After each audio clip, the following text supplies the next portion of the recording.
안녕하세요. 안녕하세요. 반갑습니다. 손승주입니다. 와주셔서 감사합니다. 그, 일단은, 뭐, 1차 합격하셨으니까 여기에 와 계신 걸로 알고 있는데, 합격하신 거 축하드리고요. 그리고 자기소개를 좀 해야 될 텐데, 제가 별로 소개할 게 없습니다. 소개할 게 별로 없는데, 뭐, 나이는 뭐 외관상 어떻게 보여지는지 잘 모르겠는데, 82년 개띠 44살이고요. 그리고 그 학교회복학원에서 2013년부터 강의를 하고 있어요. 뭐 강의한 지는 좀 됐죠. 그리고 애를 좀 뭐랄까요? 상대적으로 조금 늦게 낳아서 10개월 된 딸이 있습니다.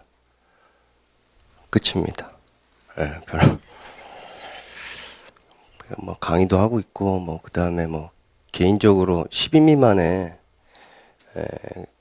직원들이 일하는 조그만 법률사무소를 하나 운영하고 있는데 뭐 그런 건 이제 여러분들하고 별 상관이 없는 얘기고 아무튼 개인적으로 소개할 게 별로 없어요.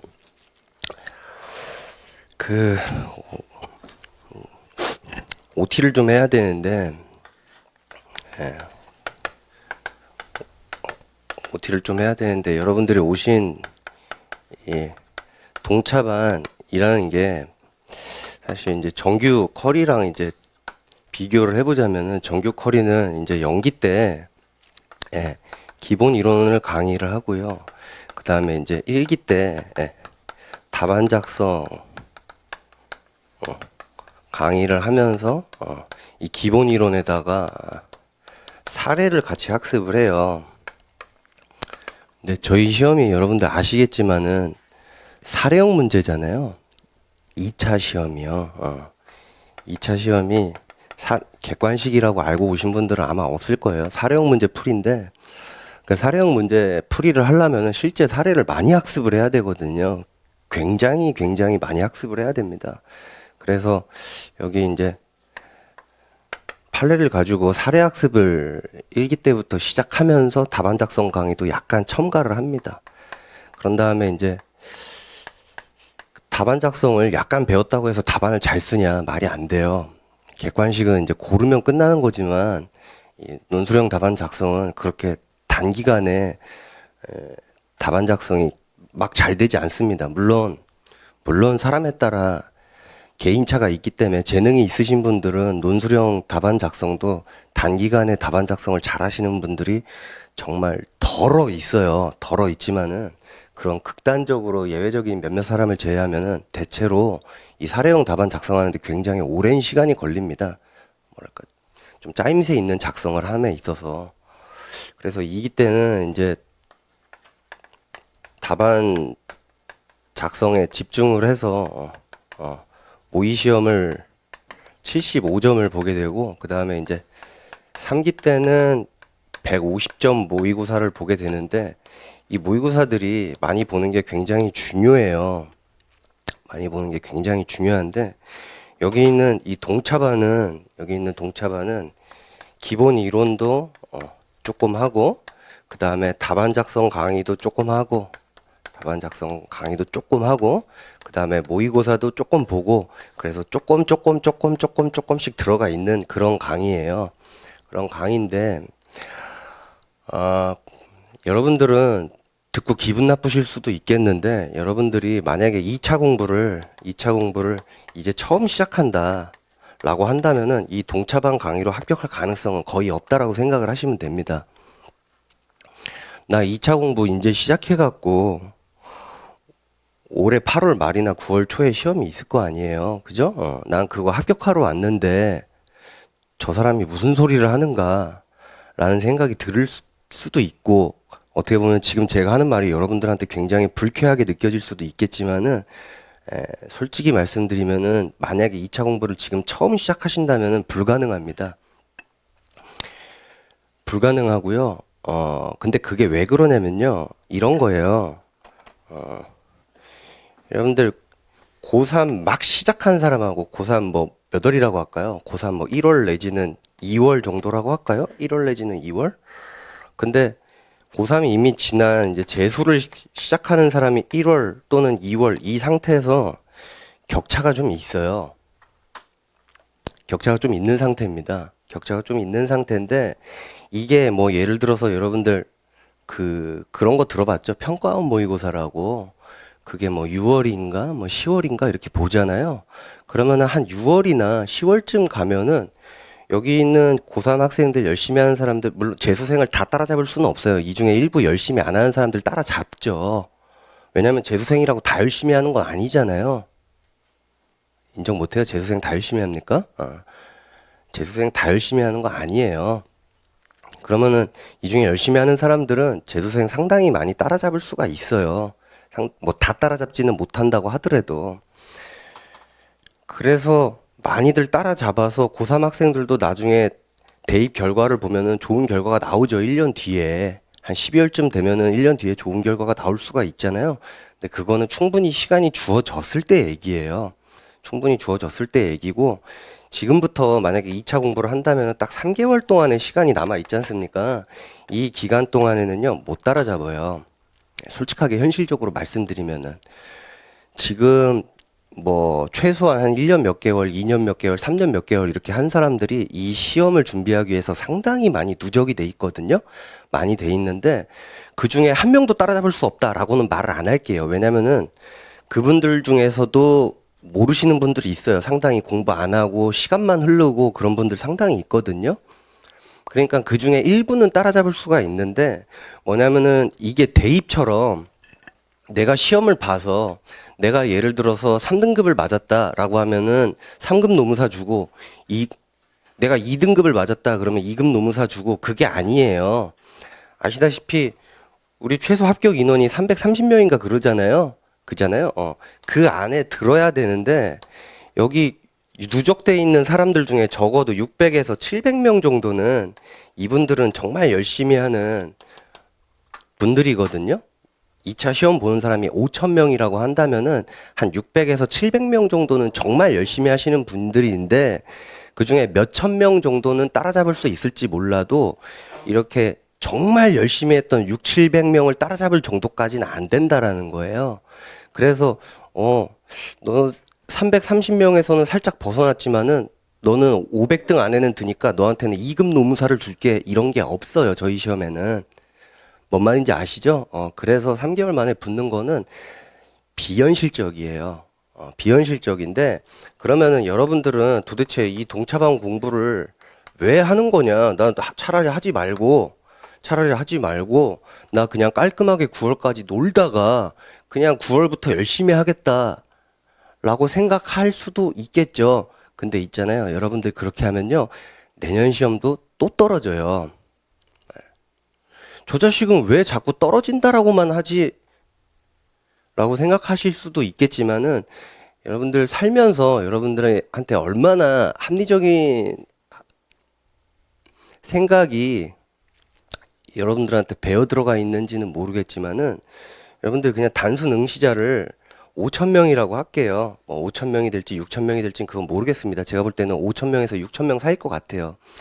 2차 시험 응시자가 5,000명에서 6,000명 사이라고 쳤을 때 합격 인원이 330명이라고 하자고요. 그러면 여러분들 아주 단순하게 계산해서 5,000명 이렇게 모아놓고 돌멩이 하나 훅 던졌을 때 이 330명 집단과 나머지 4,700명의 집단을 랜덤으로 이렇게 섞어놓고 슉 돌멩이 하나 던졌을 때 330명에 속한 사람이 맞을 확률이 높겠어요? 4,700명에 속한 사람이 맞을 확률이 높겠어요? 상식적으로 4,700명에 포함될 가능성이 높죠. 그죠? 그냥 단순히 생각해도 떨어지기가 가능성이 월등히 높아요. 붙기가 되게 어려워요. 붙기가 되게 어렵고, 그리고 그냥 단순 계산해서 10대 1이라고 하자고요. 물론 10대 1 넘죠. 10대 1 넘잖아요. 근데 나는 살면서 한 10명 정도 있을 때 항상 1등밖에 안 했어. 나는 살면서 한 10명 정도 경쟁할 때는 늘 1등이었어. 늘 1등만 했던 사람은 또 1등을 할지도 모릅니다. 근데 살면서 경쟁하면서 늘 1등 하기가 쉽지가 않잖아요. 2등도 해보고 3등도 해보고 어쩔 때는 7, 8, 9등도 해본 적이 있을 거 아닙니까? 그잖아요. 그게 일반적인 현상이거든요. 그런데 9월까지 놀다가 9월에 새로 시작한다 라고 한다면요, 그러면 이미 마음가짐부터 한 발짝 후퇴한 거잖아요. 그럼 이 경쟁에서 이기기가 너무나 힘들어요. 여러분들이 적어도 지금 최선을 다해서 시험 볼 때 최선을 다해서, 제가 볼 때는 그냥 제 생각이에요. 여러분들이 평균 57에서 한 58 정도, 요 정도 맞아보면요, 여러분들 마음에 용기가 생깁니다. 아, 2점만 더 올리면 되는구나, 이런 용기가 생기거든요. 근데 여러분들이 예를 들어서 시험을 봐가지고, 혹은 시험을 안 봐갖고, 시험을 안 보면 아무것도 없으니까 그 얘기할 필요도 없고, 시험을 봤는데 한 50점 정도 맞았다라고 하면은 자기 합리화를 하게 돼요. 우리가 행복회로 돌린다라고 하죠. 아, 이번에는 내가 공부를 안 했기 때문이야. 내가 하면 장난이 아니야. 우리 살면서 그런 생각 많이 하잖아요. 내가 안 했기 때문이고, 나 하면 뒤졌어. 아니, 살면서 그런 자기 합리화 많이 하지 않아요? 내가 안 했기 때문이야. 난 하면 장난 아닌 사람인데. 아니에요. 그거 알 수 없는 거잖아요. 하면 장난이 아닌 사람인지 장난인 사람인지 그거 본인이 어떻게 합니까? 알 수 없잖아요. 그래서 여러분들 시험을 봐서 한 57에서 58 정도 맞는 결과가 나왔다라고 하면요. 아, 그러면은, 좀만 더 하면은 1, 2점 올릴 수 있을지도 모르잖아요. 그러면 여러분들한테 합격 가능성이 확 열리는 거예요. 요 정도 점수가 나온다면은. 그래서 여러분들 스스로를 확인하는 기회로 삼기 위해서라도 공부를 반드시 해야 됩니다. 이거 붙기 정말 힘들어요. 뭐 저 생긴 거 찐따같이 생겨가지고 머리도 무식하게 생겼는데, 저 같은 경우는 유예 공부할 때 진짜 많이 울었어요. 네가 찐따여서 운 거 아니야? 아니, 물론 그럴 수도 있죠. 제가 찐따고 제가 무식해서 울은 걸 수도 있는데, 이거 공부하다 보면 울음 진짜 많이 나와요. 왜냐면 고르는 게 아니잖아요. 고르는 게 아니라 써야 되는데 자꾸 지어서 써요, 글을. 근데 우리는 글을 지어서 쓰는 게 아니거든요, 대부분이. 적어도 거기 있는 거에 절반 이상은 암기해서 쓰는 거예요. 근데 그 암기해서 쓰는 것조차 제가 지어서 쓰고 있는 거예요. 그러다 보니까 울음이 나오죠. 와닿지가 않죠? 그잖아요. 그걸 와닿게 하기 위해서라도 여러분들이 공부를 해서 요 정도 점수를 맞아야 된다라고 생각을 하세요. 왜냐면 암기가 얼마나 힘든지 지금 모르잖아요. 객관식에서 고르는 거는 뭐 여러분들 꽤 잘 골랐을지는 모르겠지만은, 이 암기의 어려움을 여러분들이 지금 체감할 수가 없기 때문에 더더욱 공부를 해야 됩니다. 더더욱 공부를 해야 되고요. 절대 놀지 마세요. 어차피 시작했잖아요. 그러면 여러분들 입장에서는, 야, 그러면 내가 눈물 흘릴 정도의 공부를 왜 해야 되냐, 내가. 만약에 아버지가 100억짜리 건물을 주겠다라고 한다면 그렇게 하세요. 그게 훨씬 낫습니다. 아버지가 100억짜리 건물을 준다라고 하는데 왜 힘들게 이 공부를 합니까? 저도 10개월짜리 딸이 있다라고 하지만은 자식 생기니까 정말 마음가짐이 많이 달라지더라고요, 살면서. 저도 딸한테 100억짜리 건물 주고 싶어요. 근데 100억짜리 건물 있어요? 누나, 내가 100억짜리 건물이 있으면 여기 와서 이 짓을 하겠어요, 안 하겠어요? 비상식적이잖아요. 너무나. 그잖아요. 100억짜리 건물이 있는데 왜 여기에서 이 짓을 하고 있어요? 월세나 받아먹고 차라리 그 돈 갖다가 그 뭐시오, 해외여행이나 다니고 그러고 살겠죠. 그죠? 근데 딸한테 그렇게 해줄 수가 없단 말이에요. 그러니까 대부분은 저랑 비슷한 환경이죠. 여러분들도 아마 저랑 비슷할 겁니다. 스스로 생계를 책임져야 될 환경일 거예요. 그러면 요즘 세상에 뭐 지금 물론 대통령이 바뀌어서 어떻게 될지는 모르겠지만은, 그러면 쉽게 취업이 되냐? 잘 안 되죠. 여러분들 솔직히, 나는 시험 보면은 언제든지 뭐 현대나 삼성 정도는 들어갈 수 있는데, 그러면 들어가세요. 그러면 그게 들어가는 게 나아요. 진짜로요. 삼성? 나도 가고 싶어요. 쟤 왜 이렇게 비관적이냐? 맞아요. 예. 저 비관적인 사람입니다. 근데 여러분들 흔히 알려진 굴지의 회사들 들어가기가 쉽지 않죠. 그죠? 갈수록 어려워져요. 기성세대보다 더더욱 들어가기 어렵고. 그러다 보니까 우리 먹고 살아야 되잖아요. 근데 여기 있는 이 자격증이요.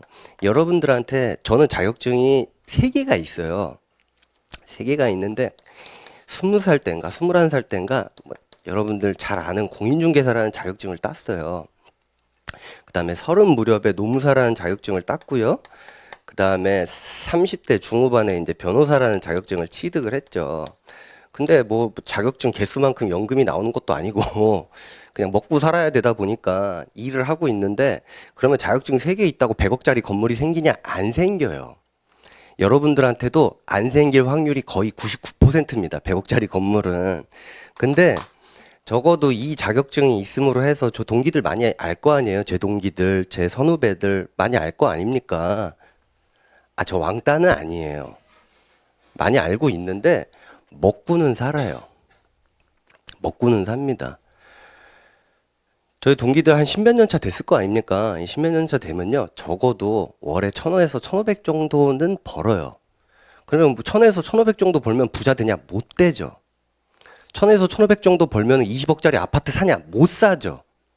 못 사는데 뭐는 해결된다고요? 생계는 해결된다고요. 생계는.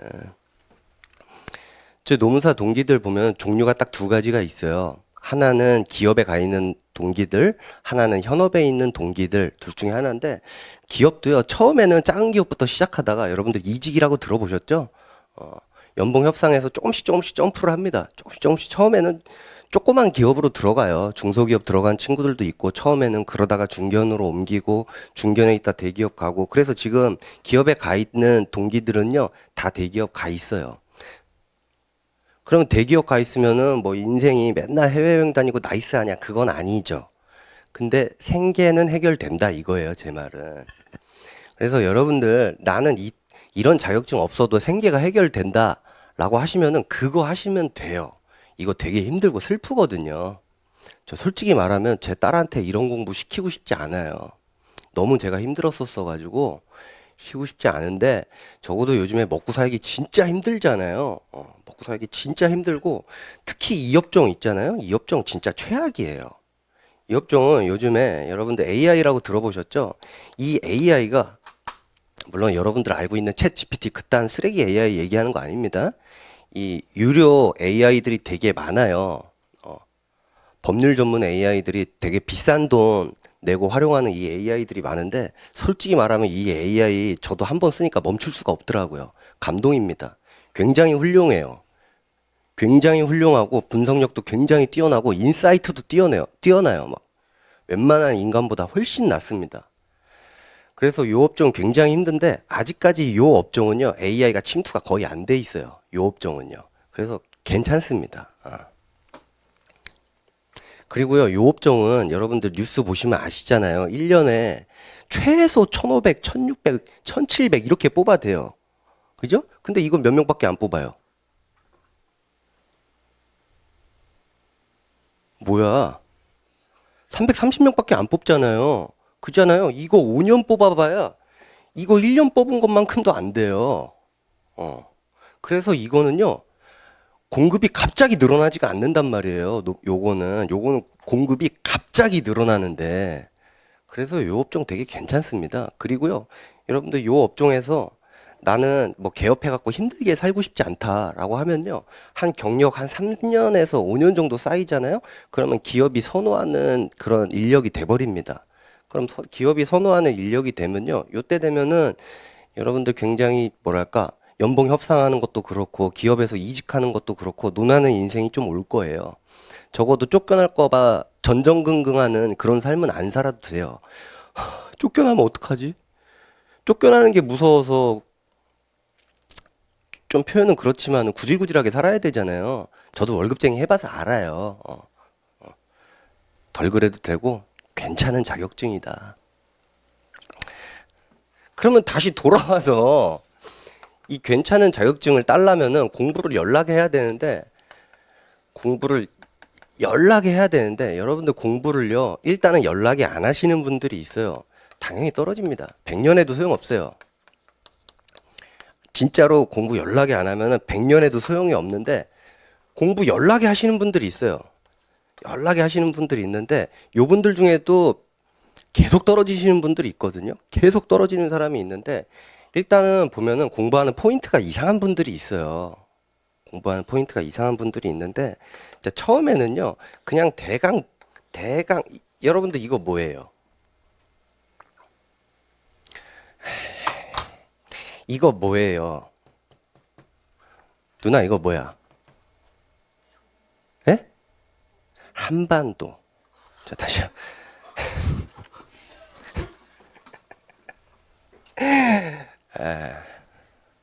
한반도예요.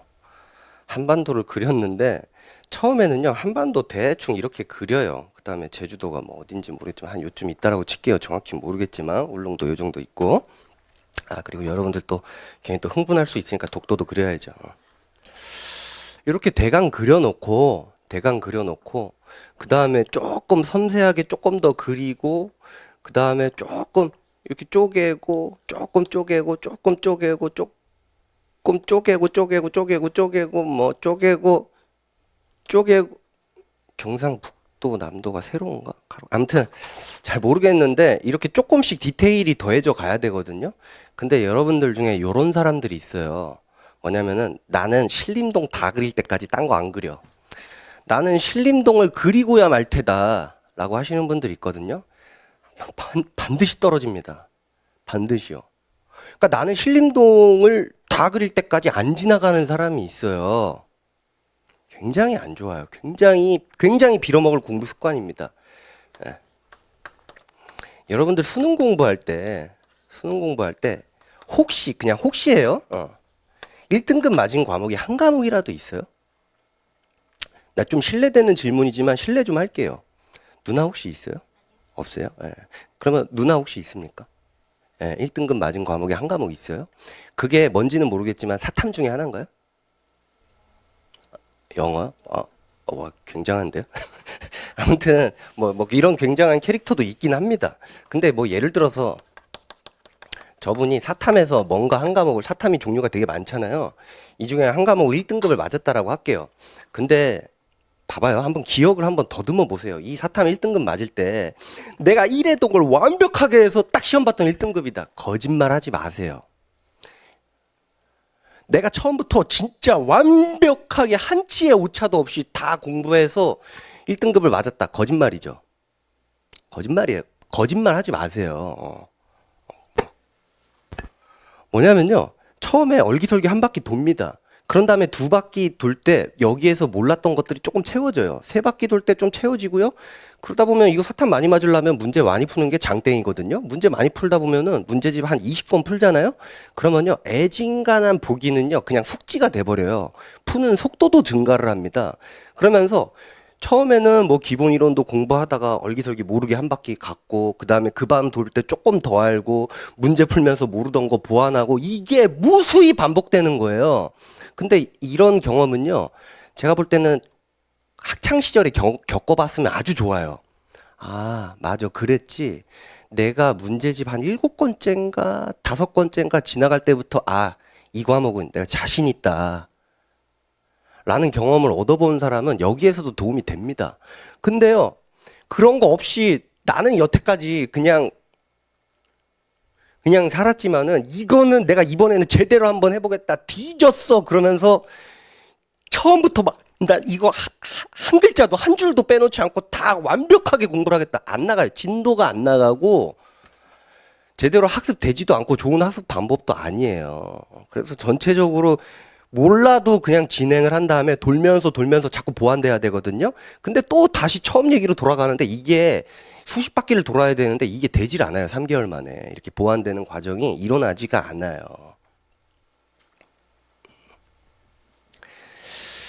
그러면 선생님 저는 어렸을 때 공부를 안 해봤는데 어떡하죠? 그럼 지금이라도 이렇게 해. 그냥 모르면 모르는 대로 지나가고 많은 회독을 거치면서 깨달음이 계속 생겨요. 깨달음이 계속 생겨. 많이 봐야 돼요. 여러분들 중에 혹시 어떤 책이든 여러 번 본 책 있나요? 남자분들 혹시 슬램덩크나 드래곤볼 여러 번 보셨나요? 없어요? 나루토 같은 거 여러 번 봤어요? 없어요? 두 번째 형, 혹시 여러 번 본 만화책 있어요? 원피스 여러 번 봤어요? 원피스 여러 번 볼 때, 여러 번 볼 때마다 우러나오는 감동과 재미가 있지 않아요? 처음 볼 때랑 달리? 아니요? 쓰레기예요? 좋아. 오케이. 원피스 제가 잘 모르니까 패스하는데 많이 봐야 돼요. 많이 봐야 깨닫고 느끼고 우러나오고 그런단 말이에요. 그래서 한 번이라도 더 보기 위해서 지금부터 최선을 다하는데 신림동 다 그릴 때까지 내가 뒤졌어. 이런 공부하면 여러분들 그냥 여러분들이 끝나는 거다. 여러분들이 그냥 끝나는 거고 그리고 되게 안타까운 타입들이 이렇게 공부를 해요. 뭐냐면요. 본인이 궁금한 거 공부합니다. 본인이 궁금한 거. 뭐냐면요. 수능 공부할 때를 생각해 보면은 그냥 가르쳐 준 거 학습하면 되거든요. 가르쳐 준 거 학습하면 돼요. 뭐 예를 들어서 A 교집합 B가 뭐다 뭐 이렇게 써 있으면은 이건 교집합 표시입니다. 그냥 이러고 하면 아니 그냥 저기 교집합 표시구나. 그냥 그러고 넘어가면 돼요. 근데 이거 약간 뻑큐같이 생겼는데 도대체 언제부터 저런 걸 했지? 나는 도대체 요 유래가 어디에서 발생했는지 내가 알고야 말겠다. 이런 식으로 접근하는 사람들을 반드시 필패입니다. 그러니까 자기가 궁금한 거 공부하면 안 돼요. 왜냐면요. 여러분들이 궁금해하는 모든 게 다 밝혀지지 않았어요. 노동법에서. 아직도 안 밝혀졌어? 광복된 지가 언젠데? 아직 다 안 밝혀졌고요. 알 수 있는 것보다 모르는 영역이 더 많습니다. 그러니까 예를 들면은 우리가 우주가 있잖아요. 뭐 물론 우주랑 비교하는 게 적절한지 모르겠지만 이 우주에 대해서 우리가 아는 것보다 모르는 게 더 많죠. 인정? 쌉 가능? 그잖아요. 모르는 게 더 많단 말이에요. 근데 나는 모든 걸 다 알겠다. 모든 걸 다 알고 나서 수능을 보겠다. 이 우주에 대해서 저기 행성에는 ET가 사는지 저쪽 행성에는 슈퍼맨이 사는지 다 알고 시험 그게 아니란 말이에요. 본인이 궁금한 거 공부하는 게 아니라 뭐 공부하는 거예요? 우리는 수험을 하는 거잖아요. 학문을 하는 게 아니라 수험을 하는 거기 때문에 뭐 공부하는 거냐고 알려준 거 공부하면 됩니다. 그게 어떤 과목이든 마찬가지예요. 알 수 없는 미지의 영역도 되게 많거든요. 그런 부분은 절대 나오지 않아요. 알겠죠? 우리는 수험을 공부하는 겁니다. 논문 쓰는 거 아니고요. 그리고 좀 여러분들 지금이라도 이렇게 하셨던 분들은 빨리 손 떼셔야 되는데 뭐냐면요. 그 여러분들 요즘에 카톡 있잖아요. 카톡 보면은 오픈 채팅방이라고 있어요. 오픈 채팅방이라고 있는데 이 오픈 채팅방 보면은요. 저는 안 들어가 있어요. 저는 수험생들이 많이 보여줘서 대강 알거든요. 무슨 이 노무사 수험 준비하시는 분들이 막 2,000명, 막 3,000명 이렇게 들어가 있는 오픈 채팅방 이런 거 있어요. 그 다음에 노무사 수험생들 들어가 있는 카페 막 이런 것들 있거든요. 이런 것들 여러분들 공부하는데 10원어치도 도움 안 됩니다. 예를 들어서 어떤 강의를 듣겠다. 혹은 어떤 교재를 보겠다라고 마음 먹었으면은 그때부터는 그냥 열심히 하는 것만 남아있는 거지. 이런 데 들어가면요. 저 그냥 솔직하게 말씀드릴게요. 이런 데 들어가잖아요. 익명성이 보장돼 있잖아요. 제가 볼 때는 거의 200% 확실한데 특정 학원 혹은 특정 강사들 있잖아요. 이런 데 알바하는 사람들 들어가 있을 겁니다. 들어가 있을 겁니다. 들어가 있어요. 그래서 그냥 뜬금포 같은 얘기 던져요. 뭐 누가 좋대. 그러면은 막 흔들려요. 손승주 걔 좀 병신이던데 누구 좀 좋은 사람한테 옮겨갈까? 막 그래갖고 계속 일로 갈까? 근데 저쪽 학원에서 또 알바하는 사람이 또 던져. 막 이 사람 대박이래. 막 그럼 그 사람도 좋은 사람인 것 같은데 글로 옮겨갈까? 막 그냥 계속 이러다가 계속만 하다가 공부는 안 하고 맨날 누구 강의 좋대 이런 얘기만 하고 있는 거예요. 아무짝에도 도움 안 돼요. 여러분들 여기에서 어떤 학원에서 어떤 알바, 어떤 강사에 어떤 알바가 들어갔고 여기에서 이바구질 하는지 여러분들이 어떻게 알아요?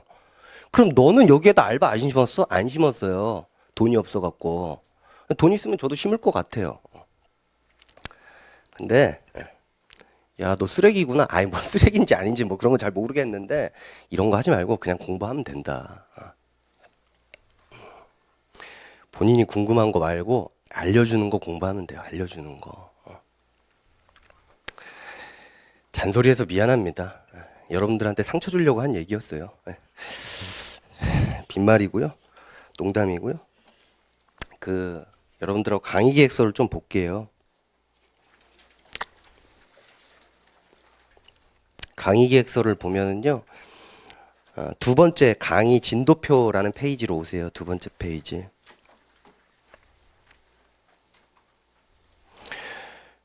두 번째 페이지 오시면은 강의 진도표가 나와 있는데 이거랑 100% 일치할 수는 없어요. 제가 인간이기 때문에 이거는 그냥 진도표에 불과한 거고요.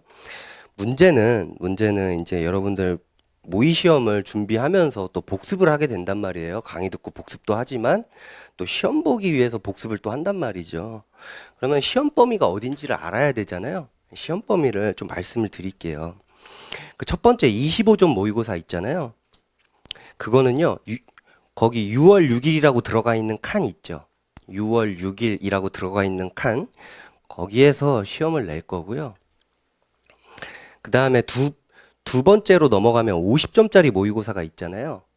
그러면은 6월 13일이라고 들어가 있는 칸 안에서 낼 거예요. 실제 진도랑 일치하든지 안 하든지 그 칸 안에서 낼 겁니다. 그 다음에 세 번째 모의고사로 가면 또 50점이 있죠. 그거는 6월 20일이라고 되어 있는 그 칸 있죠. 그 칸 안에서 낼 거고요. 그 다음에 네 번째 모의고사로 가면 75점이라고 되어 있는데 그거는 6월 27일로 되어 있는 칸 있죠. 그 칸 안에서 낼 거고요. 그 다음에 다섯 번째로 가면 또 75점짜리 모의고사가 있는데 그거는 7월 4일이라고 되어 있는 칸 있죠. 거기에서 문제를 낼 거고요. 문제를 낼 거고 그 다음에 마지막 75점 모의고사 있죠. 그거는 7월 11일이 아닌 7월 18일이라고 되어 있는 교섭과 협약과 쟁의행위 이렇게 되어 있는 칸 있죠. 거기에서 여러분들 그 문제를 낼 거예요. 됐죠? 그런 거고요. 요렇게 하세요. 뭐 예습 그런 거는 사실 굉장히 어려운 얘기고 수업을 하면은 이제 복습을 할 거 아니에요. 복습을 열심히 하시고 그 다음에 모의 시험을 준비하면서 또 복습을 하세요. 그러니까 요런 거죠. 오늘 6월 6일 날 진도를 나가면은 6월 13일이 되기 전에는 한 번은 복습해야 될 거 아닙니까? 그죠? 그런 다음에 6월 20일로 가면은 25점 모의고사를 봐야 되잖아요. 그럼 25점 모의고사를 위해서 6월 6일 걸 또 복습하라 이 얘기예요. 뭔 말인지 알겠죠? 뭐 그렇게 한다고 해도 겨우 두 번 보는 거고 그 다음에 이게 7월 25일 날 종강하고 나면은 한 달 정도 시간이 남아 있잖아요. 시험 볼 때까지 한 달 정도 시간 동안 또 한 1회족 정도 간신히 할 수 있거든요. 그러면은 단순 계산하면 세 번 본다라는 얘기잖아요. 여기 있는 요거를 세 번 본다라는 얘기인데 그 정도로 계속 얘기하지만 시험에 합격할 수는 없어요. 세 번 본 정도로 합격할 수는 없는데 그럼에도 불구하고 여러분들 내년을 위해서 최선을 다해라. 그리고 추가로 이 답안 작성 강의를 위해서요. 여러분들 거기 그 강의 기획서에 있는 카페가 첫 페이지에 있는 카페가 하나 있는데 여기에 등업 신청을 하세요. 가입해서 등업 신청을 하셔가지고 이 카페에 보면은 자료실이 있거든요. 자료실이 있는데 연기의 숙제라고 되어 있는 자료가 있어요. 연기 숙제 자료라는 게 있고요. 그 다음에 이제 일기 이제 숙제라는 자료 플러스 모의 시험이라고 하는 자료가 있어요. 요거를요, 여러분들 오늘은 첫날이니까 당연히 준비 못했을 거고 전부 다 다운로드 받아갖고 오세요. 선생님 다운로드 어디다 받아올까요? 뭐 스마트폰이어도 상관이 없고요. 그 다음에 뭐 여러분들 태블릿이면은 태블릿 있으면 태블릿에서 다운받아도 상관이 없어요. 어쨌든 갖고 오세요. 그걸 여러분들 같이 읽으면서 답안 작성 어떻게 해야 되는지 좀 설명을 할 거니까. 왜냐면은 여러분들 서브노트가 사갖고 오셨는데 이거는 이론서잖아요. 이 안에는 답안 작성에 관한 내용이 없어요. 그러니까는 요거 갖고 오시면은 요걸 가지고 답안 작성에 관한 설명을 할게요. 자료가 상당히 방대하거든요. 방대한데 뭐 다운로드 받는데 몇 시간 걸리는 거 아니에요. 몇 분이면 충분하니까 다 다운로드를 받아갖고 오십시오. 아시겠죠? 안 그러면 여러분들 남들 볼 때 멍 때리고 있어야 되잖아요. 작년에는 제가 동차방 강의할 때 여러분들하고 사례집도 같이 봤었는데, 사례집도 있거든요. 그래서 사례집도 같이 봤었는데, 사례집을 사지 말라고 하는 이유가 그 사례집이 일단 비싸요. 4만 원 정도 되거든요. 4만 원 정도 되는데 사례집에 100 몇십 문제가 있어요. 100 몇십 문제가 있는데 남은 기간 동안 그 사례집을 어차피 여러 번 못 보더라고요. 여러 번 못 봐서 돈은 돈대로 날리고 여러 번 보기는 어렵고, 그래서 차라리 안 보는 게 낫다라는 생각이 들고요. 여기에도 이거 나중에 여러분들 한 7월 정도 되면은 제가 2기 자료 다운로드 받아갖고 오라고 할 거거든요. 7월 정도 되면은. 그러면은 여기 있는 2기 자료 다운로드 받아오면요. 요 문제, 2기 자료까지 합하면은, 다 합하면은요. 몇십 문제는 돼요. 그거 갖다가 여러분들하고 사례를 좀 볼 거니까, 그냥 100 몇십 문제를 내가 남은 3개월 동안 다 보겠다, 이것만 공부하는 게 아니잖아요. 노동법만. 그래서 다른 과목과의 균형을 고려하면은 이것만 해서도 안 되거든요. 그래서 여러분들하고 한 몇십 문제 정도 보는 선으로 그치려고 하니까 다운로드를 일단 받아갖고 오세요. 자, 이제 좀 그냥 진도를 나가보도록 하죠. 우리가 처음에 이제 개별법을 나가고, 나중에 이제 집단법을 나가게 되는데, 개별법을 먼저 나가잖아요. 여기에서 개별법의 메인은 누가 뭐래도 근기법이에요. 개별법의 메인은 근기법이고요. 이런 순서로 여러분들한테 강의를 할 거예요. 적용 범위에 관해서 이제 여러분들하고 학습을 할 거고요. 그 다음에 이 적용 범위에 관해서 11조에 있는 내용, 상신 5인 이상 사업장에 전면 적용되잖아요. 그잖아요. 그거에 관해서 학습을 할 거고요. 그 다음에 이제 인적 적용 범위에 관해서 학습을 할 건데, 인적 적용 범위로 근로자와 이제 사용자, 요거를 학습할 거고요. 그 다음에 이제 근로기준법의 기본 원칙에 해당하는 균등처우 원칙, 그 다음에 중간 착취의 금지, 그 다음에 위약예정 금지, 이런 거를 이제 학습을 할 거예요. 학습을 할 거고, 그 다음에 뭐 교과서마다 다르긴 하지만은 어떤 교과서는 근로계약이 먼저 나오기도 하고, 그 다음에 어떤 교과서는 취업규칙이 먼저 나오기도 하거든요. 근데 저는 상위규범부터 학습을 하기 위해서 취업규칙을 먼저 학습을 하고, 그 다음에 이제 근로계약을 학습을 할 겁니다. 그 다음에 근로계약을 학습을 하고 근로조건에 관해서 이제 학습을 할 거예요. 그 다음에 근로조건에 관해서 학습을 하고 나면은 이제 인사와 이제 징계와 그 다음에 해고를 학습할 거고요. 그 다음에 나중에 해고 외 근로관계 종료에 관해서 학습을 할 거예요. 근데 뭐 여러분들 해고랑 해고 외 근로관계 종료가 뭐가 다르냐라고 하면, 이거 해고는 사장님이 자르는 거잖아요. 그잖아요. 근데 여러분들 직장 다니다가 그만두고 나오신 분들도 계실 텐데, 그거 해고당한 거 아니잖아요. 본인이 그만두고 나온 거. 그잖아요. 그런 건 반드시 해고만으로 근로관계가 종료되는 건 아니거든요. 해고 외에도 근로관계가 종료되는 경우가 있어요. 그래서 그거에 관해서 학습을 할 거고요. 그 다음에 이제 사업 변동이라는 거에 대해서 학습을 할 겁니다. 여러분들 살면서 합병, 그 다음에 영업량도, 요런 들어보셨는지 모르겠지만은, 그 다음에 용역업체 변경, 요런 거에 대해서 학습을 할 거고, 그 다음에 분할이란 거에 대해서 학습을 할 거예요. 정확하게는 이 사업 변동 전체를 학습을 하는 게 아니고요. 합병 시 근로관계는 어떻게 되느냐. 이 합병할 때 법률 관계가 굉장히 복잡해져요. 뭐 예를 들어서 A 회사가 있고 B 회사가 이렇게 있는데, 자, 합쳐서 A, B라는 회사가 됐다. 그럼 얘는 얘랑도 다르고 얘는 얘랑도 다르거든요. 그러면 예를 들어서 이 A한테 돈 받을 사람이 있었을 수도 있잖아요. 이 A와의 거래처.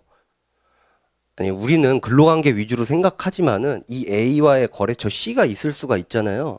그러면 얘는 얘한테 돈을 받아야 되는데, 그러면 얘는 A는 없어지고 AB가 생겼단 말이에요. 그러면 내 돈 누구한테 받아야 되냐? 이런 법률 관계가 복잡해요, 현실에서는. 근데 우리는 이런 걸 학습하라 하는 게 아니라 이런 건 상법에서는 학습하라고 하고 우리는 뭐 학습한다고요? 합병 시에 근로관계가 어떻게 되는가? 요거를 학습을 하는 거예요. 그다음에 영업량도 시의 근로관계가 어떻게 되느냐? 요거를 학습을 하는 겁니다. 자, 예를 들어볼게요. 여러분들 영업량도가 뭐 대단한 게 아니에요. 여기에 지방에 어떤 사람이 교촌치킨을 하나 운영하고 있었어요. 근데 장사가 굉장히 잘 돼가지고 교촌치킨이 장사가 굉장히 잘 돼가지고 권리금을 받고 이 A가 B한테 넘겼습니다. 여기까지 괜찮죠? 그러면은 이 교촌치킨에다가 예를 들어서 물건 주던 닭장수가 있었단 말이에요. 닭장수가 있었는데 그러면 이 닭장수는 도대체 이 A가 B한테 교촌치킨 팔았으면은 내 닭값은 누구한테 받아야 돼? 이런 문제가 생길 수도 있잖아요. 그잖아요. 근데 우리가 궁금한 건 그게 아니에요. 그런 거는 상법에서 알아서 하라고 하고 우리가 궁금한 건 뭐라고요?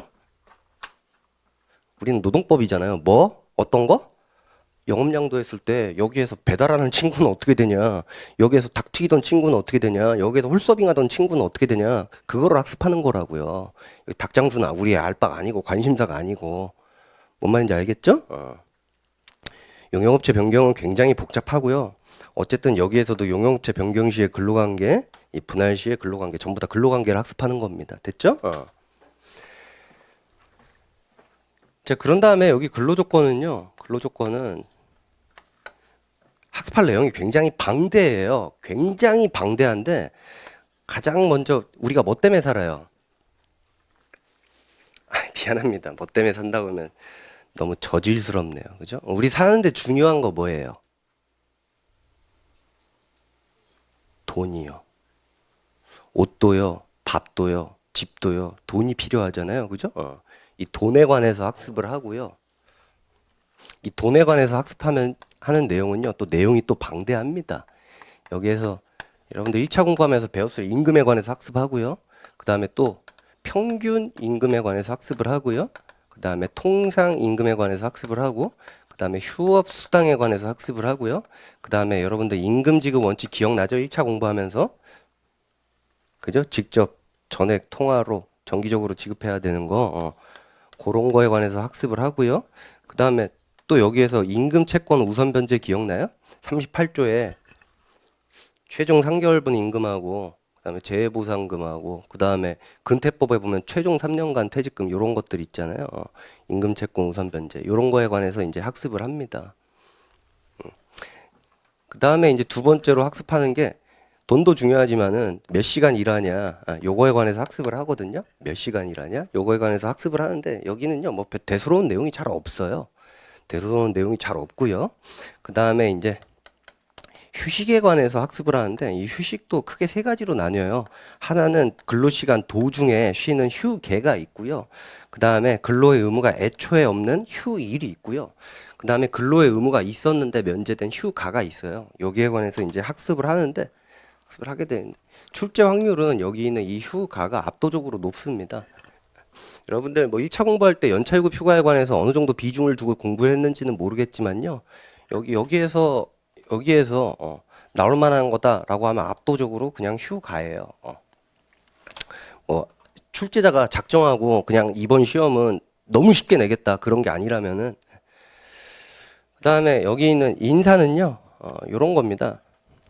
그 여러분들 저희 과목 보면은 인사노무관리론인가 정확한 명칭이 제가 생각이 안 나는데 그 인사노무관리론에 배우는 그 인사랑 크게 관련이 없어요. 여기 있는 인사는 여러분들 뭐 이런 표현 들어봤죠? 나 직장에서 발령 났어. 뭐 이런 거 들어본 적 있죠? 그거에 관한 거예요.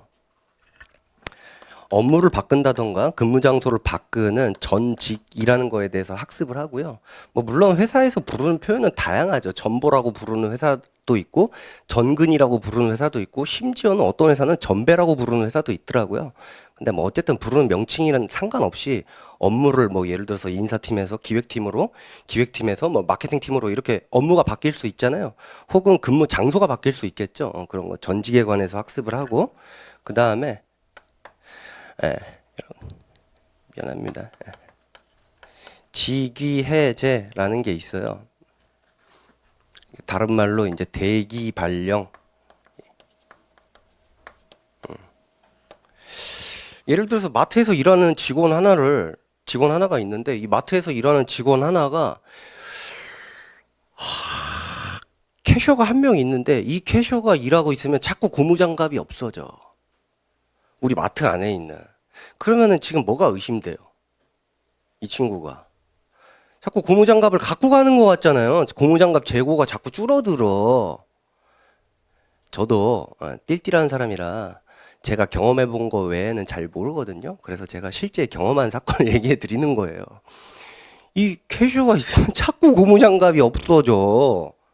그러면은 이 사람이 전문 용어로 이제 삥땅 쳤다라고 하는 거고, 그 아마추어들이 횡령했다 뭐 이런 말 쓰잖아요. 근데 그런 것들은 이제 아마추어들이 쓰는 말이고 전문 용어로는 삥땅 쳤다라고 하죠. 삥땅 치는 게 상당히 의심이 되잖아요.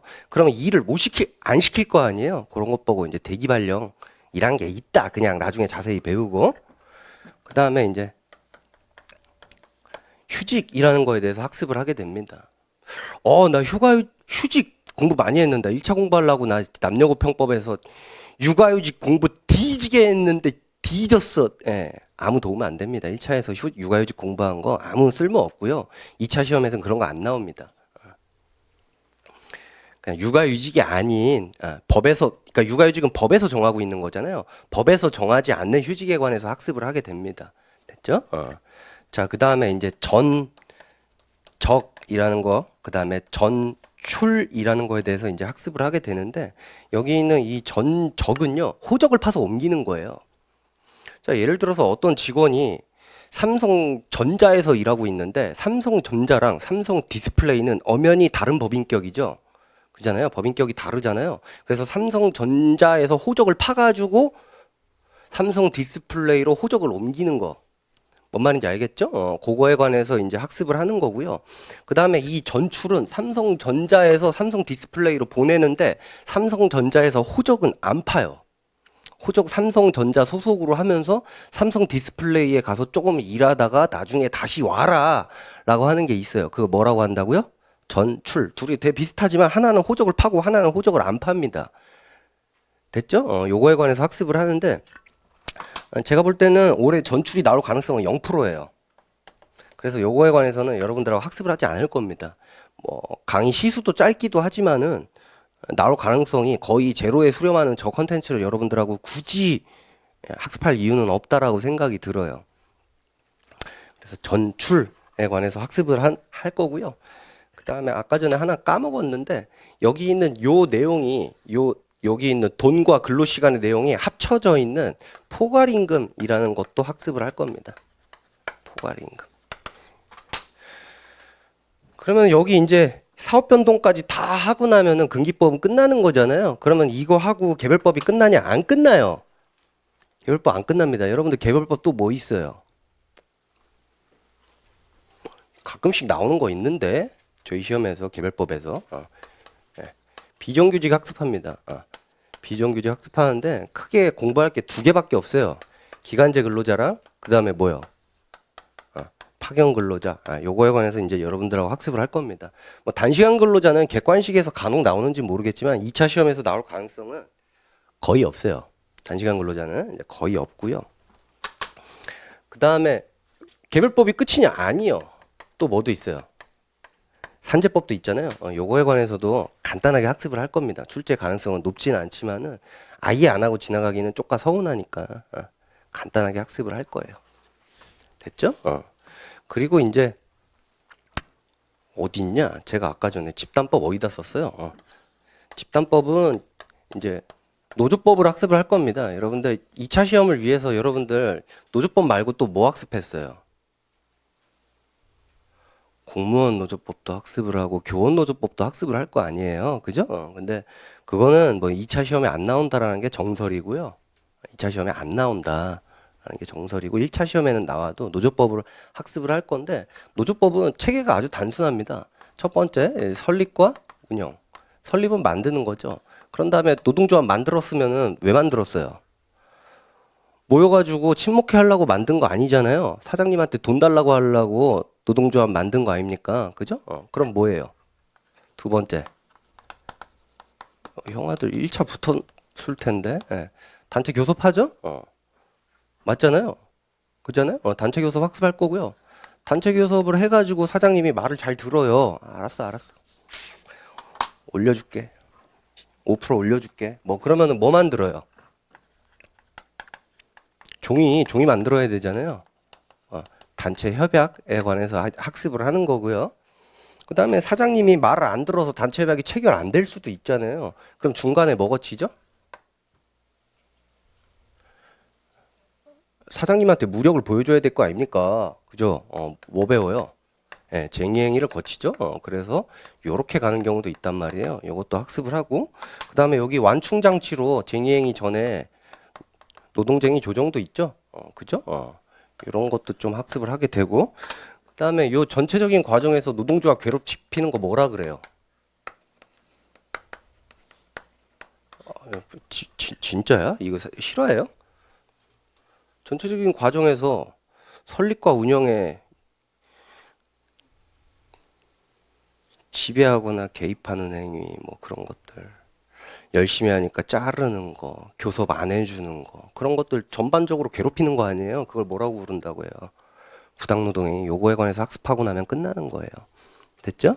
그래서 집단법은 전체적으로 체계가 간단합니다.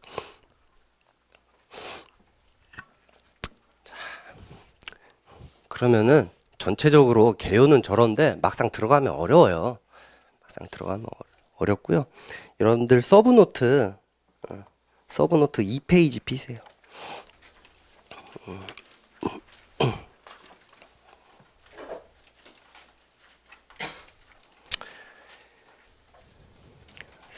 서브노트 2페이지 폈어요? 피시고 그 다음에 여러분들 근로기준법 11조를 피세요. 지금은 그냥 이론 학습을 하고요. 이게 나중에 사례 문제에서는 어떻게 나오는지, 그 다음에 사례 답안은 어떻게 작성하는지는 나중에 하시고, 지금은 일단 이론만 학습을 할게요. 자, 11조를 보시면은 1항 이 법은 무슨 법이에요? 근기법이죠. 이 법은 항상 근기법이에요. 여기 근기법 안에서는 상시 5명 이상의 근로자를 사용하는 모든 사업 또는 사업장에 적용한다. 다시 한번, 상시 5명 이상의 근로자를 사용하는 모든 사업 또는 사업장에 적용한다. 그래서 상시 5인 이상이랑 상시 5인 미만이랑 적용되는 법조문이 다르죠. 그죠? 근데 1차 시험을 보는 게 아니기 때문에 여러분들이 그거를 막 암기하고 있을 필요는 없어요. 객관식 문제는요, 풀고 잊어버리면 돼요. 그게 안 잊혀지는데요? 아니, 그럼 안 잊혀지면 말면 되는 거고요. 말면 되는데, 자, 여기 보세요. 요런 사건이 있었어요. 자, 여기 원고가 있고요. 선생님, 원고가 뭐예요? 그건 그냥 상식적으로 알고 넘어갑시다. 원고는 어떤 법인인데, 자, 여기 G라고 하는 회사가 있었어요. 이 G라고 하는 회사는 글로벌 기업이고요. G의 한국 영업소가 있었어요. 한국 영업소가 있고요. 얘네는 계열사예요. 여기 있는 F라고 하는 회사가 얘네 지분도 갖고 있고 얘네 지분도 갖고 있는 계열사입니다. 어떤 상황인지 아시겠죠? 계열사인데 이 한국 지사장, 아니 여기 G에 한국 영업소의 지사장 L이라고 하는 사람이 있었어요. L이라고 하는 사람이 있었는데 분명히 얘네랑은 별개의 법인입니다. 뭐라고요? 별개의 법인이라고요. 자, 그러면은 생각을 해봐요. 상신 5인 이상인지 아닌지 카운트를 할 때 별개의 법인이라면 따로 세야 돼요? 같이 세야 돼요? 따로 세야 되죠.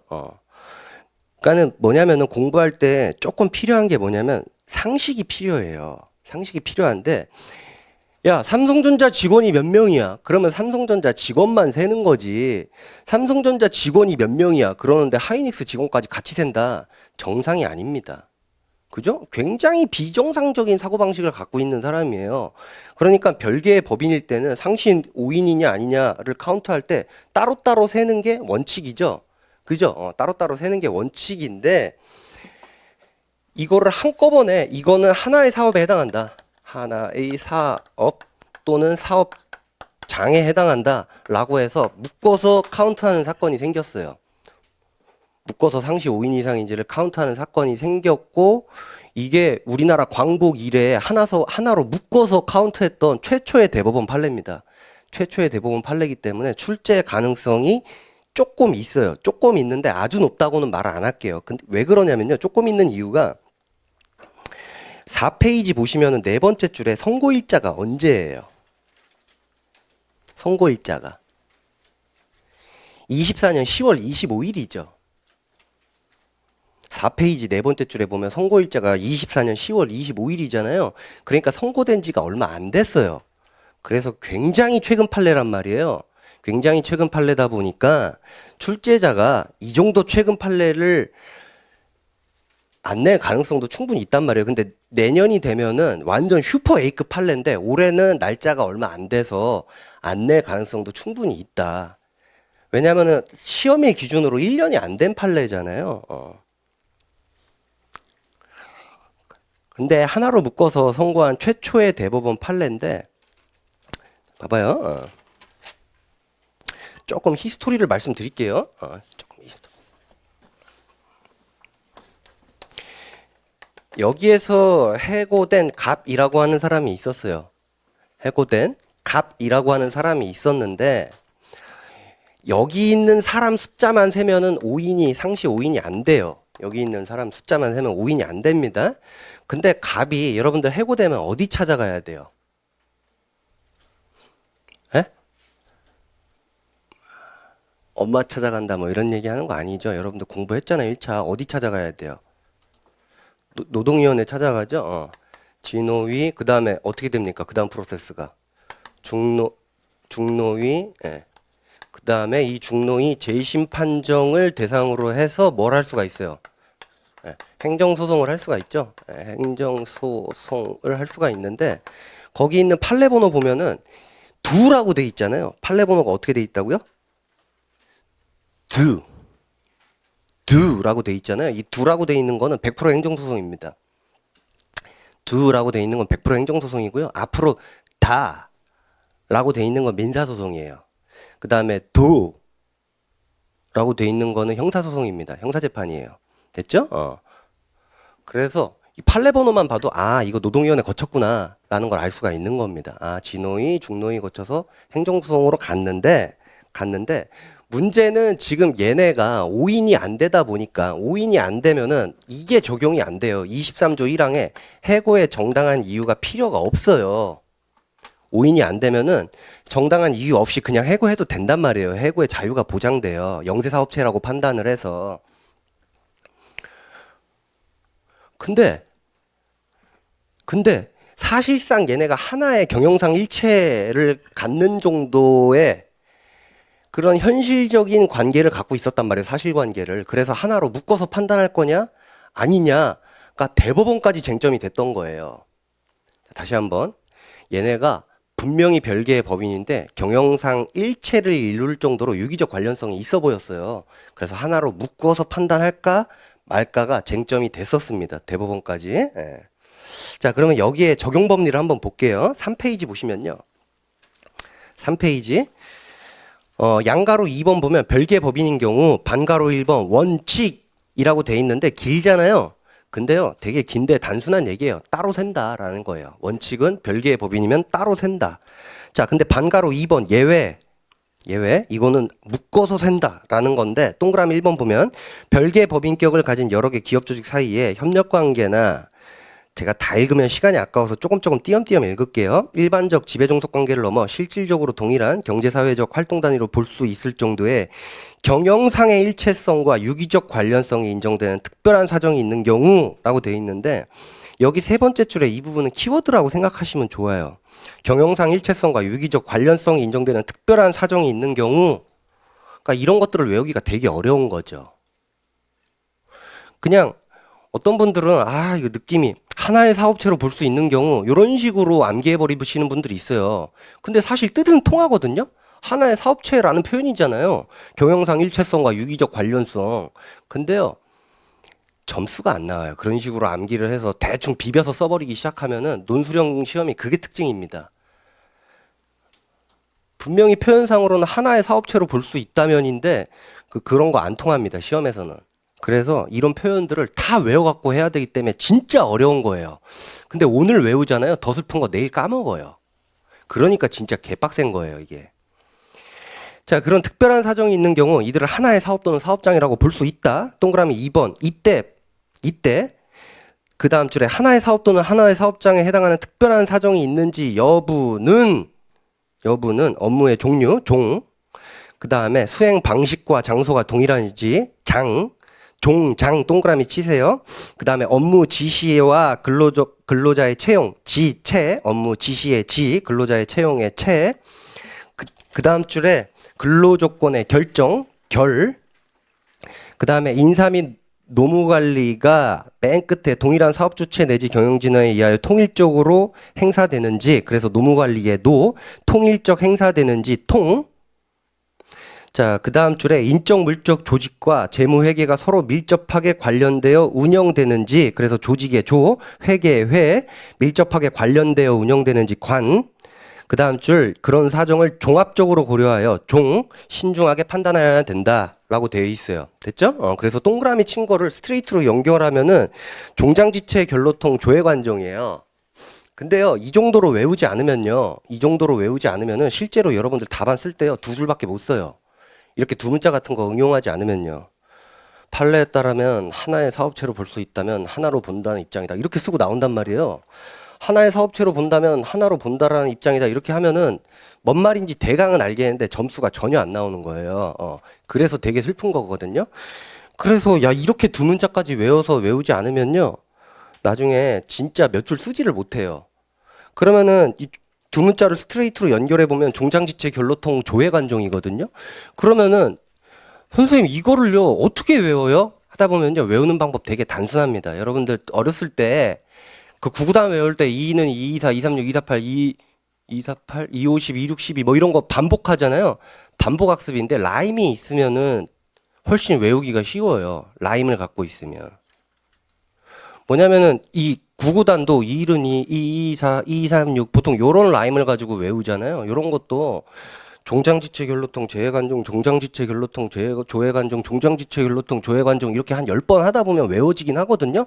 근데 라임이 있으면 훨씬 외우기 쉬운데 보통 이렇게 목탁 라임으로 하시면 되게 좋아요. 종장지체 결로통 조해관종 종장지체 이런 식으로 라임을 갖고 외우다 보면은 거짓말인지 아닌지 볼까요? 앞에 누나 외워봐요. 예. 네. 괜찮아요. 쪽팔림 감수하고. 아니 이거 봐봐요. 여러분들 한 3번만 따라해보세요. 종장지체 결로통 조해관종 종장지 이거 10번만 하면은요 의외로 외워지거든요. 좀 무식한 방법이긴 해도 진짜예요. 쪽팔리지만 반복하면서 한번 외워보세요. 이 외워지는 것도 짜릿함이 있어요. 자, 그럼 봐봐요. 아까 전에 결론을 이미 얘기해 버렸는데 그 법리를 적용해서 얘네가 하나의 사업이다라고 판단을 했어요. 그래서 해고의 정당한 이유가 필요하다라고 판단을 했는데, 자 봐봐요. 여기 지혜 한국영업소 지사장 L이 있는데 이 사람이 처음 부임하자마자 여기 있는 여기 직원들하고 여기 전 직원들한테 메일을 보냅니다. 메일을 보냈는데 거기에 메일에 뭐라고 써 있냐면 우리는 하나의 조직이다 이런 표현이 있어요. 우리는 뭐라고요? 하나의 조직이다 라고 하면서 원고 법인의 직원들의 오너로서 행동을 합니다. 난 너희의 오너야 라고 하면서 행동을 해요. 자, 그리고요 여기 있는 직원들한테 이 법인 메일 말고요 이 지혜 한국영업소 있잖아요. 이게 기업을 보면은 가끔 그 기업은 자기네들 그 기업 메일이 있는 경우가 있을 거 아니에요. 예를 들면 삼성전자면은 삼성전자는 자기네들 삼성전자 메일 계정이 있을 거 아닙니까? 얘네들한테도 얘네 메일 계정 만들어주면서 너네 앞으로 얘네 메일 계정 이용해라 라고 합니다. 그래서 지혜 한국영업소 메일 계정을 이용을 해요. 됐죠? 그리고요 얘네랑 같은 업을 해요. 같은 업. 얘네도 호텔 판매업을 하고요. 얘네도 호텔 판매업을 합니다. 업무가 같아요. 그 다음에 얘네한테 얘네 회계 업무를 시켜요. 이쪽 업무를 해라. 라고요. 됐죠? 그리고요. 결정적으로 얘네랑요 같은 사무실에 있어요. 뭐냐면은 자 봐봐요. 하나가 서울에 있고 하나가 부산에 있었다라고 하면은 애매해지겠죠. 근데 사무실을 하나 임차를 해갖고요. 직원들이 이 사무실 한 공간에 이 사무실 공간 크지도 않거든요. 이 안에 다 같이 뭉쳐져 있어요. 그리고요 얘네는 하나의 카톡방 안에 다 들어가 있습니다. 하나의 카톡방 안에 들어가서 하나의 오더를 받아요. 여기까지 됐죠? 그리고요 얘네가 얘네한테 업무를 시키면서 이리 가라 저리 가라 합니다. 이 업무에 저 업무에. 뭔 말인지 알겠죠? 상황이 이해가 안 돼요? 그러니까 분명히 법인격은 다른데 뭐예요? 유기적 관련성이 있죠. 그죠? 경영상 일체를 이루고 있는 것으로 보여지잖아요. 자, 그럼 볼게요. 어딜 보시냐면 4페이지 보세요. 4페이지 요것만 보고 쉴게요. 미안해요. 자, 4페이지 각주를 보시면은 4페이지 각주. 자, 거기 1번에 원심 판결 이유와 기록에 의하면 다음 사실을 알 수 있다. 1번 원고와 G 이거 한국 영업소는 호주에 본사를 둔 디지털 관광업을 영위하는 회사인 애플을 최상위 지배 기업으로 둔 계열 회사인데 원고와 G 한국 영업소는 해외 호텔 판매업을 B2B 방식이 뭔지 안 중요해요. B2B 방식으로 수행하였는데 원고는 어쩌고저쩌고 해고되었다. 어쩌고저쩌고 아무튼 호텔 판매업을 했어요.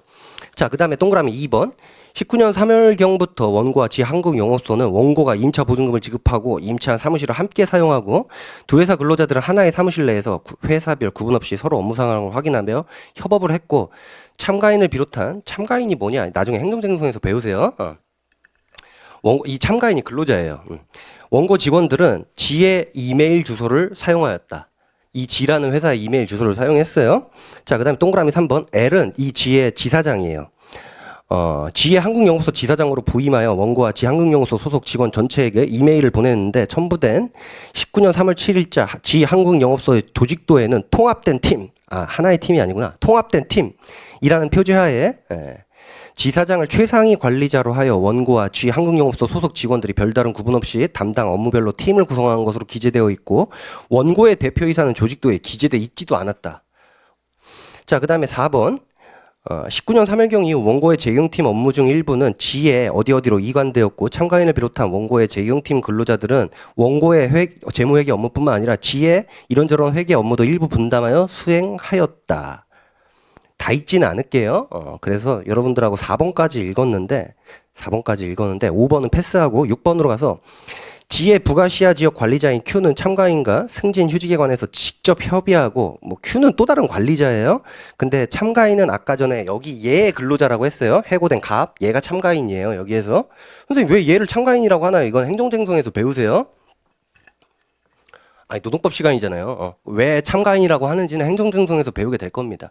자 여기 있는 Q라는 그 관리자가 여기 있는 얘랑 그 인사에 관해서 협의를 했다라는 거예요. 그래서 승진 휴직에 관해서 직접 협의하고 일을 승인했고 그 다음에 두 줄 내려가 보면 지 한국영업소 인사 담당자에게 경고문을 보낼 것을 지시하는 등 여기 있는 Q가 여기 있는 여기 담당자한테 어떻게 해라. 그래서 어떻게 해서 얘네한테 경고문을 보내라. 얘네가 얘네한테 경고를 하는 거죠. 이쯤 되면은 얘네가 뭐예요? 서로 별개가 아니라 하나다라는 거예요. 하나다라는 건데 이게 여러분들이 이 판례를 한 5번, 6번, 7번, 8번 읽다 보면은 우러나오는 맛이 있어요. 얘네는 결국엔 하나구나 라는 건데 시간상 이거 여러분들한테 다 읽어드리진 못하거든요. 근데 지금까지 제가 발췌해서 읽은 부분만 봐더라도 충분히 하나의 사업으로 볼 수 있죠. 그래서 얘네는 하나의 사업으로 봐서 뭐다?